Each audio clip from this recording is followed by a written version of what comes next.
melhorou. Vamos que vamos. João capítulo de número 13 é a última ceia de Jesus antes da crucificação. João capítulo 13, olha o que diz. Ora, antes da festa da Páscoa, sabendo Jesus que era chegada a sua hora de passar deste mundo para o Pai, como havia amado os seus que estavam no mundo, amou-os até o fim. O primeiro esclarecimento aqui é essa capacidade de Jesus de saber que era chegado a hora. O verso primeiro diz, sabendo Jesus que já era chegado a sua hora. É muito bom quando a gente sabe quando é a nossa hora, né? É muito bom quando a gente tem ciência de quando é a nossa hora. Porque quando a gente tem esse conhecimento de quando é a nossa hora, a gente não passa vergonha, a gente não tenta entrar em lugares que ainda não estão preparados para nós ou nós não estamos preparados para ele. Desde o meado da pandemia para cá, de 2 meses para cá, eu ouvi esse versículo, eu li esse versículo e eu estou meditando muito nele, que é Eclesiastes, eu já falei aqui, eu achei em alguma live, 8, 5 e 6. Eclesiastes capítulo 8, versos 5 e 6, que diz que o sábio conhece o tempo e o modo.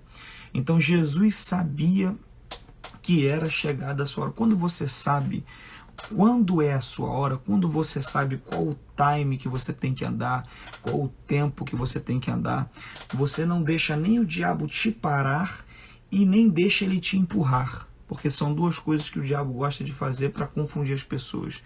Ou ele para elas, ou ele empurra elas para elas se apressarem e acabar acontecendo um desastre. Então assim, nem apressado, porque a pressa é inimiga da vontade de Deus, a pressa é inimiga da promessa, quem tem pressa não vive a promessa, e nem devagar demais, nem atrasado demais, mas no tempo de Deus. Então Jesus sabia, isso aparece no verso 1 e no verso 3, e sabendo. Aí o verso 2 diz assim, e acabada a ceia, tendo já o diabo posto no coração de Judas Iscariotes, filho de Simão, que o traísse. Aqui eu quero abrir mais um parêntese para explicar para vocês algumas coisas a respeito de Judas. É esse Judas mesmo. Eu tenho um Reels e tem até uma mensagem que eu falo algumas coisas de Judas. Uma delas é que Judas teve intimidade, mas não quis ter compromisso. Por isso que na mesma noite que ele ceiou com Jesus, também vendeu Jesus, também traiu Jesus. Tem muita gente querendo ter intimidade, querendo ter contato com Jesus sem ter compromisso com ele. Por isso que vive uma vida de beijo em Jesus, de ceia com Jesus, está na presença de Jesus, mas vive vendendo Jesus. Se é que você me entende essa alegoria, essa aplicação. Então, Judas tem algumas características, e uma delas que chama a minha atenção é esse espaço que ele abre para o maligno na vida dele. O texto diz que o diabo já havia posto no coração de Judas Iscariotes, filho de Simão, que o traísse. Então, a primeira coisa que a gente percebe aqui é que Judas tinha o melhor pastor que alguém poderia ter, que é Jesus. Judas tinha contato com Jesus, Judas tinha visto os milagres de Jesus, Judas tinha presenciado coisas extraordinárias, Judas tinha feito coisas extraordinárias em nome de Jesus na comissão dos 70, em Mateus a partir do 10, e mesmo tendo experienciado tudo isso, Judas foi capaz de trair Jesus. Agora, como isso se deu? Isso começou com uma sugestão. E eu sempre gosto de diferenciar os 2 processos de influência maligna na vida humana. Primeiro, sugestão, e depois, possessão. Quando a gente olha para a Bíblia Sagrada, a gente percebe que são 2 fases diferentes que os personagens, alguns experimentaram, e eu discerno hoje que as pessoas vivem nessas 2 etapas, porque o diabo começa sugestionando para depois possuir. Então a primeira fase de um relacionamento com o maligno é a fase da sugestão.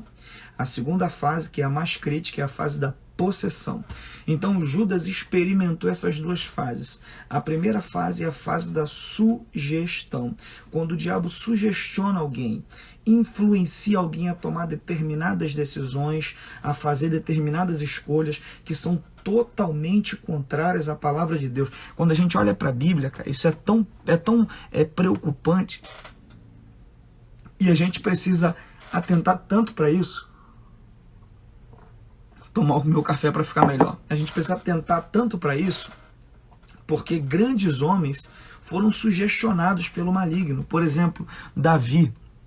Eu, inclusive, vou ver se eu consigo achar o texto aqui de Davi. Deixa eu ver se eu consigo colocar isso aqui. Tá aqui. Olha só. Eu vou ter que tirar o comentário rapidinho para vocês poderem ver melhor. 1 Crônicas 21, verso 1 diz assim: então Satanás se levantou contra Israel e incitou Davi a numerar a Israel. Preste atenção nisso, porque Davi era um homem segundo o coração de Deus. Davi era um homem que tinha um nível de comunhão com Deus extraordinário. Davi era um homem que foi tirado de trás das malhadas. Davi era um homem, gente, do Salmo 23. Davi era um homem de tantos hinos de adoração, de tantas orações. Em um dos salmos ele diz: eu acordo de manhã e me derramo na presença do Senhor, à tarde estou com Deus e à noite quero Ele de novo. Então assim, Davi era um homem de uma profunda comunhão, mas foi sugestionado por Satanás. Então Satanás se levantou contra Israel e incitou a Davi a numerar a Israel. E aí o desfecho dessa história é que Davi faz a conta e ele estabelece uma espécie de censo em Israel para contar o povo. E essa era uma ordem que Deus já tinha dado no livro de Deuteronômio, acerca dos reis, que eles não poderiam contar o povo. Apenas 2 tribos se negaram a participar desse censo, que foi a tribo de Benjamim e a tribo de Levi. E de acordo com a tradição judaica, foi as únicas 2 tribos que não sofreram essa peste que Deus mandou em Israel por causa desse censo que Davi fez. Davi fez um censo para contar todo Israel, incitado por Satanás. Foi nesse episódio que aconteceu aquela proposta, digamos assim, de Deus para ele, quando Deus falou assim: olha, porque você fez isso, eu vou cobrar isso de você. Deus se irou com Davi. E Deus usou o profeta Gade, mais abaixo, nos versos seguintes, você lê isso em 1 Crônicas 21, Deus usou o profeta Gade para dizer para Davi o seguinte: Davi, escolhe aí 3 coisas. Ou você vai perecer nas mãos dos teus inimigos, ou vai haver uma fome por 3 anos, ou Deus vai afiar sua espada e vai lançar a mão da sua espada contra Israel. E aí Davi solta aquela célebre frase que a gente conhece muito bem, quando ele diz assim: eu prefiro cair na mão de Deus, que Deus puna a mim a todo Israel com uma peste, e não caia eu na mão dos homens, caia eu na mão de Deus. É a frase de Davi: porque os homens executam juízo sem misericórdia. Deus é misericordioso. Isso aqui a gente poderia abrir um parênteses e expandir muito o pensamento, porque essa é uma diferença. Quando você está na mão do homem, o homem executa juízo sem misericórdia. Agora, na mão de Deus tem graça, tem misericórdia, tem recomeço.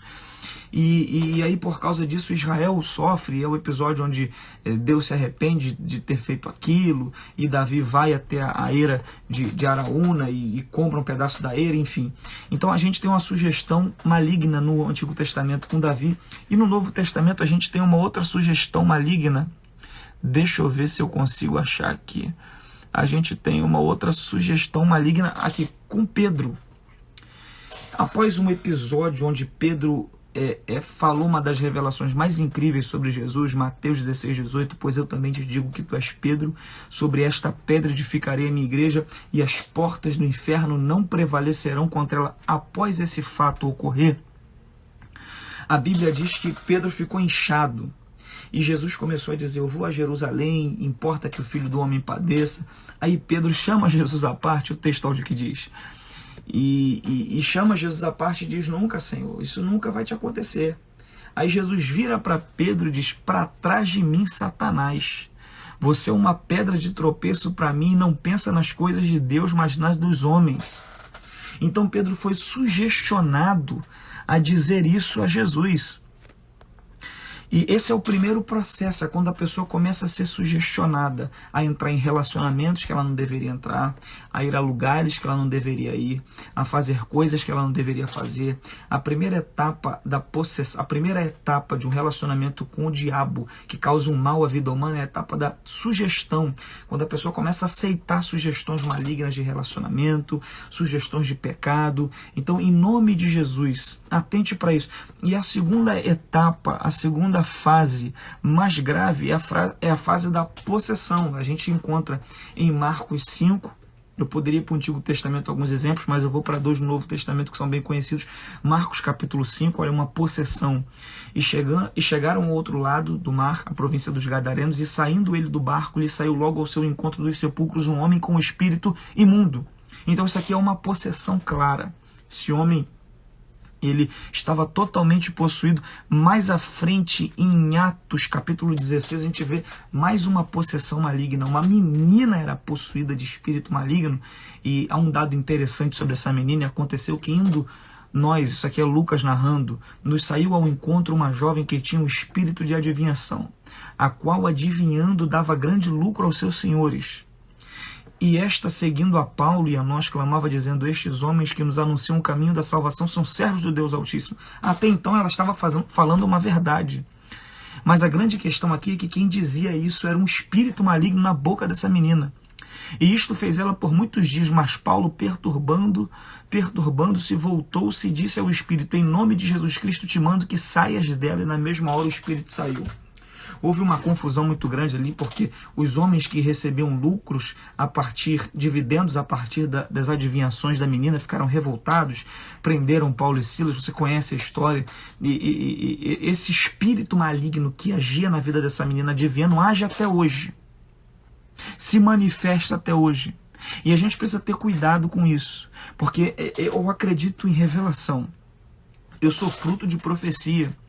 A minha mãe não podia ter filhos. Ela foi num trabalho de oração, Deus usou um profeta para ele, Deus falou: eu vou abrir o teu ventre, o primeiro que sair vai ser um pregador da minha palavra. E hoje eu estou pregando a palavra de Deus, e hoje eu estou anunciando, eu estou ensinando. Eu acredito em profecia porque eu sou fruto de profecia. Eu sou terceira geração de assembleano na minha casa.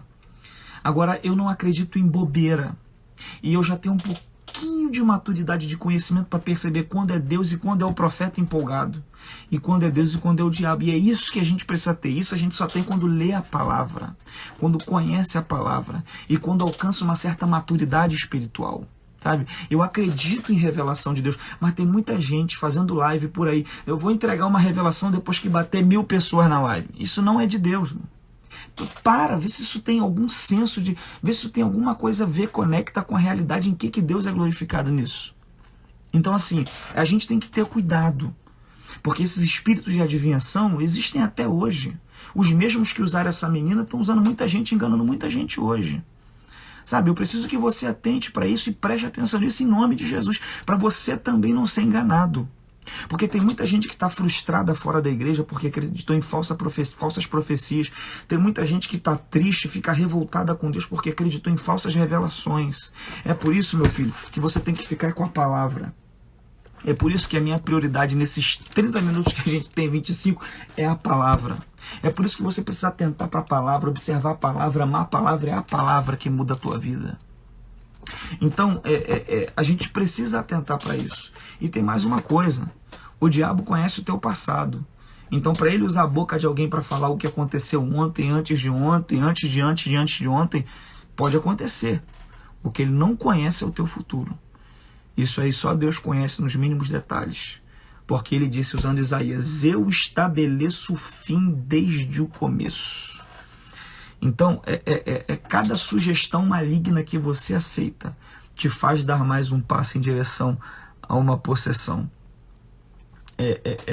O texto diz que Satanás entrou em Judas. Um outro detalhe aqui, que a gente vê mais à frente. No versículo 26, após a Jesus dar o bocado molhado na mão de Judas e ele comeu, o texto diz no verso 27, após o bocado entrou nele Satanás e disse-lhe, pois Jesus, o que tem que fazer, faze-o depressa. E ele saiu da presença de Jesus para vender Jesus. Judas entrou num nível de possessão altíssimo. Mas uma outra coisa que a gente precisa atentar também: ele não babou, Ele não gritou, ele não rosnou, ele simplesmente vendeu, ele simplesmente traiu Jesus. Então a gente precisa atentar para isso, ter cuidado com isso. Então Judas foi alguém que experimentou, teve a oportunidade de ser alguém de causar um impacto na sua geração. Judas teve a oportunidade de andar com Jesus, mas infelizmente se perdeu. A gente precisa ter cuidado com isso, porque é possível que a gente tenha um contato com Jesus, intimidade, e a gente conheça a palavra, mas infelizmente a gente pode acabar se perdendo. Então Judas estava possesso. Aí o texto continua dizendo que Satanás havia entrado nele, e Jesus, sabendo que o Pai tinha depositado nas suas mãos todas as coisas, que havia saído de Deus e ia para Deus, levantou-se da ceia, tirou as vestes e, tomando uma toalha, cingiu-se. Isso aqui é uma outra coisa que eu quero compartilhar com vocês, que eu achei muito interessante. É o fato de Jesus tirar a sua roupa e se vestir. Tirar a sua roupa e se vestir de uma toalha. O texto diz: levantou-se da ceia, tirou as vestes e, tomando uma toalha, cingiu-se dela. Em outras traduções diz que ele se despiu da sua roupa e se vestiu de uma toalha. Porque Jesus vai fazer aqui o trabalho do servo, é aquilo que eu falei na live de ontem. Ele pega uma bacia numa mão, uma toalha na outra mão e vai na direção dos discípulos para lavar os pés dos discípulos. E isso aqui é importante, eu fiz uma anotação. Tá aqui.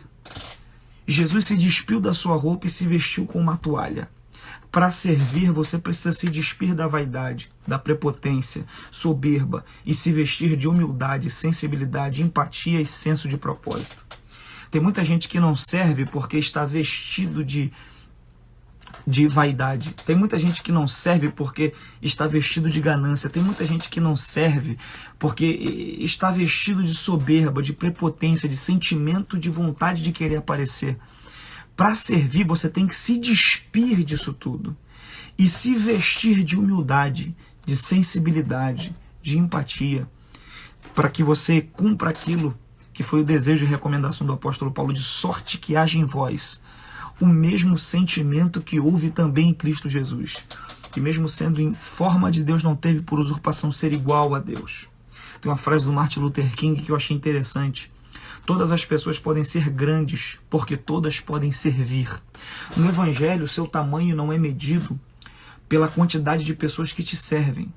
No reino de Deus, o seu tamanho é medido pela quantidade de pessoas que você consegue servir. Você consegue entender isso? Quando Jesus resolve uma briga entre os discípulos, porque é Mateus que diz que quando Jesus sai da mesa para colocar a toalha, pegar a bacia, toda essa coisa, Mateus diz que há uma contenda na mesa de quem de nós é o maior, quem de nós é o melhor. Aí quando Jesus volta com a bacia e com a toalha, ele volta dizendo: quem de vós quiser ser o maior, que seja o menor, e seja servo de todos, porque no Evangelho a sua grandeza é medida pela quantidade de pessoas que você serve, pela maneira que você serve, pelo coração com o qual você serve. E olha a frase do Luther King: não é preciso ter um diploma universitário para servir, não é preciso fazer concordar o sujeito e o verbo para servir, basta um coração cheio de graça e uma alma gerada no amor. Jesus então serve, e após servir, a Bíblia dá conta de que Pedro fica impactado com aquilo, todos ficam impactados, porque Jesus se aproxima da mesa, diz para Pedro: me dá aqui o teu pé. E Pedro, eu falei isso na live de ontem, diz assim para Jesus: não, o Senhor não vai lavar o meu pé porque o Senhor não é o menor.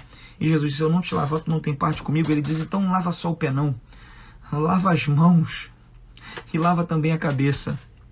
É interessante isso, que Pedro atenta para 3 coisas importantes no ser humano. Ele diz: lava a cabeça também, lava as mãos também, já que o Senhor já vai lavar os pés. Cabeça, mão e pés precisam estar lavados. Isso aqui é importante.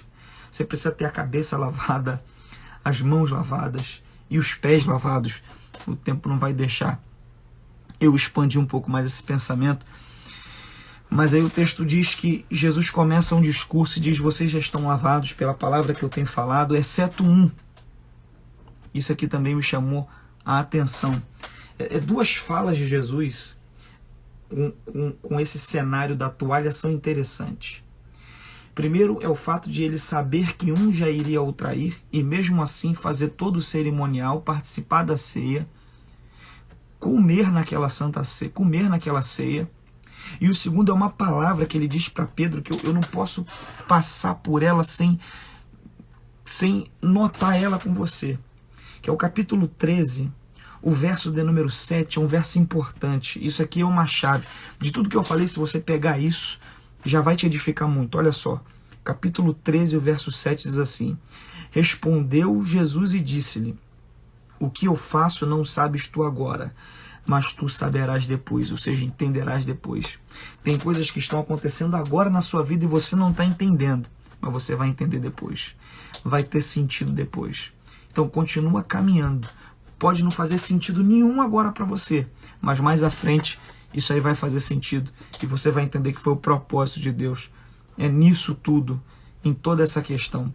E aí Jesus, após fazer esse cerimonial de lava-pés, ele se assenta, ele se inclina de novo na mesa, e eu queria mostrar para vocês como era a mesa do judeu.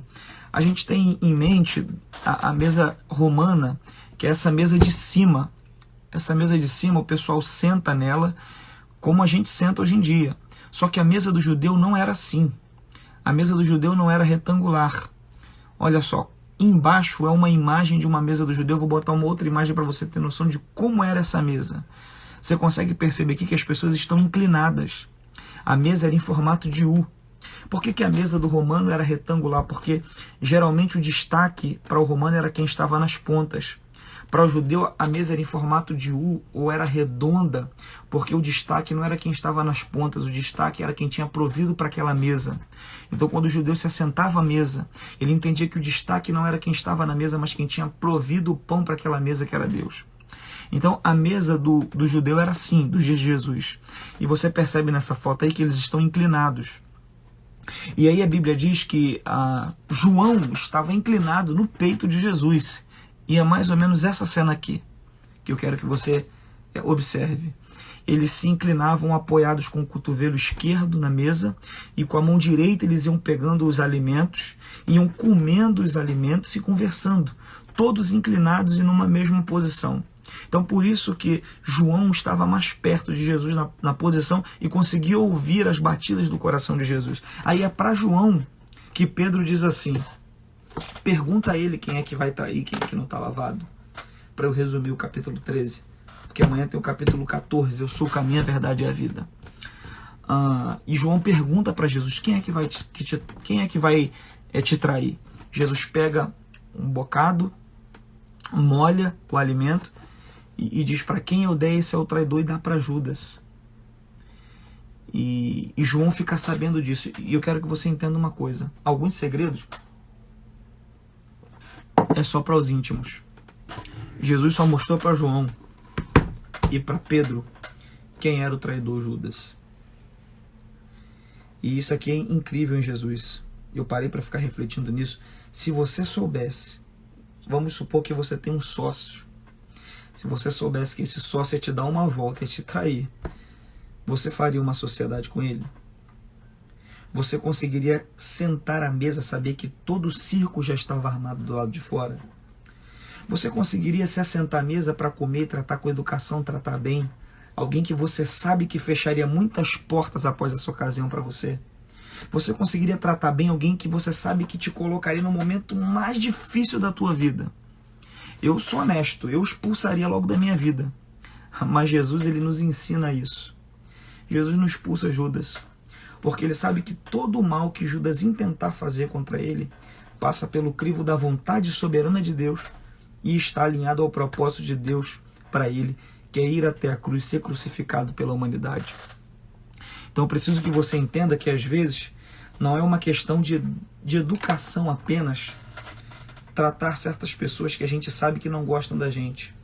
É uma questão também de espiritualidade, entender que por mais que elas tentem nos fazer mal, o máximo que elas vão conseguir é nos empurrar para o propósito de Deus para a nossa vida.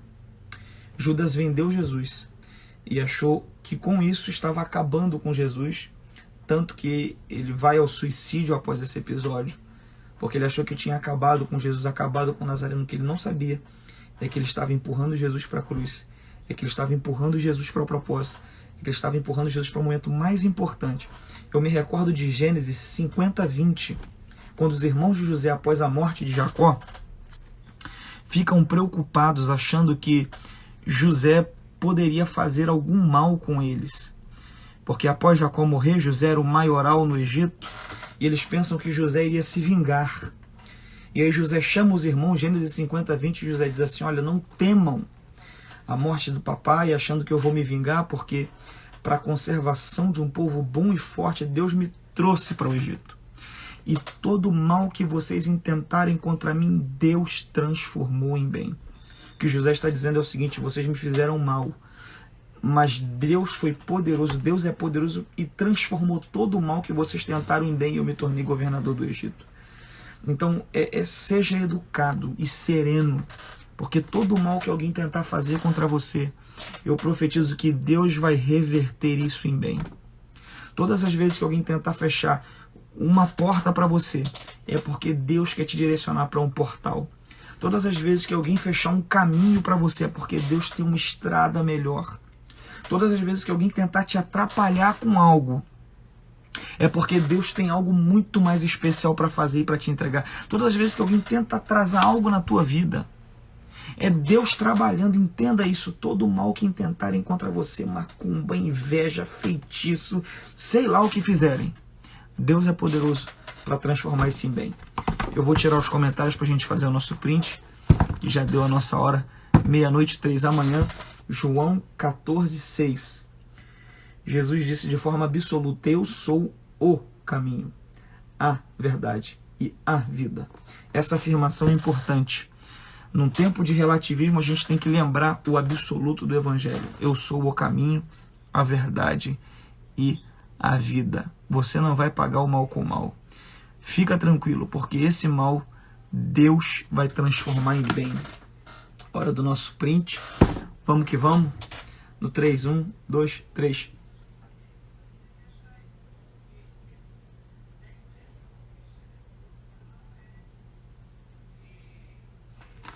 Deus te abençoe. Uma boa noite e fica na paz.